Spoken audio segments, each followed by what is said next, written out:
नमस्कार. तर आज आपण एक नवीन ऍक्टिव्हिटी बघणार आहोत. ही ऍक्टिव्हिटी पाहिल्यानंतर आपण आपल्या टॉपिकला सुरुवात करू. ऍक्टिव्हिटी अशी आहे की तुम्हाला एखादा स्टोन किंवा एखादा ऑब्जेक्ट वरती टाकायचा आहे. हा ऑब्जेक्ट वरती टाकल्यानंतर तुम्हाला ऑब्झर्वेशन करायचं आहे. तर काय ऑब्झर्वेशन झालं आता हा ऑब्जेक्ट आपण वरती टाकल्यानंतर? पहिलं ऑब्झर्वेशन असं झालं की हा ऑब्जेक्टवर आपण काहीतरी फोर्स लावला. ओके, हा फोर्स काय होता? कुठला फोर्स लावला आपण? तर तो फोर्स होता muscular force. Okay, muscular force लावल्यानंतर तो ऑब्जेक्ट कुठं गेला? तर सर्टन अंतरावरती वरती गेला आणि तिथनं पुन्हा फॉल डाऊन झाला. ओके, असं का घडलं की आपण एक ऑब्जेक्ट घेतला आणि तो ऑब्जेक्ट आपण काय केला? वरती टाकला. वरती टाकल्यानंतर सर्टन डिस्टन्स नंतर तो ऑब्जेक्ट खाली आला. खाली का आला याचं उत्तर आपल्याला आज शोधायचं. ओके, चॅप्टर स्टार्ट करू. तर काय झालं? तर हा जो ऑब्जेक्ट होता त्याची काहीतरी वेलॉसिटी दिली आपण, त्याला फोर्स लावला त्यामुळे त्याला काहीतरी वेलॉसिटी आली. वेलॉसिटी आल्यानंतर तो ऑब्जेक्ट काय केला? सर्टन हाईटवर वरती गेला आणि वरून पुन्हा तो काय केला?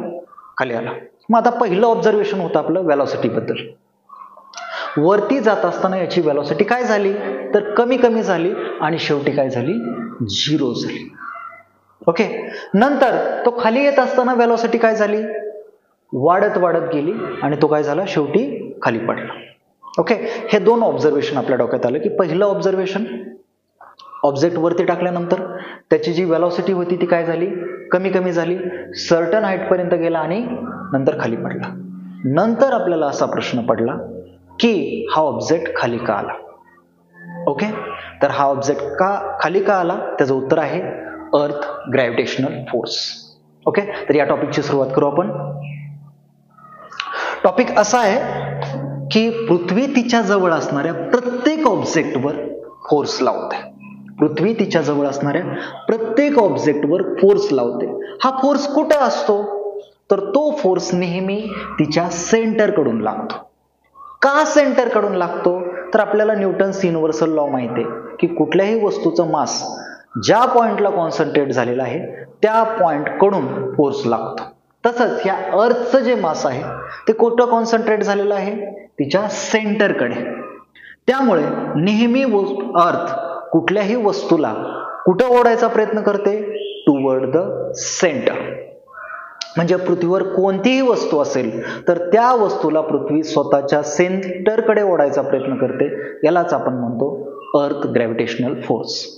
जसं सूर्याने जर इतर प्लॅनेटला ओढून घेतलं असतं तर त्याला आपण काय म्हणलं असतं? सन ग्रॅव्हिटेशनल फोर्स. इथं कोण ओढतंय?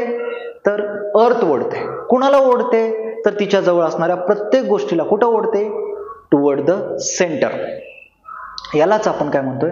अर्थ ग्रॅव्हिटेशनल फोर्स.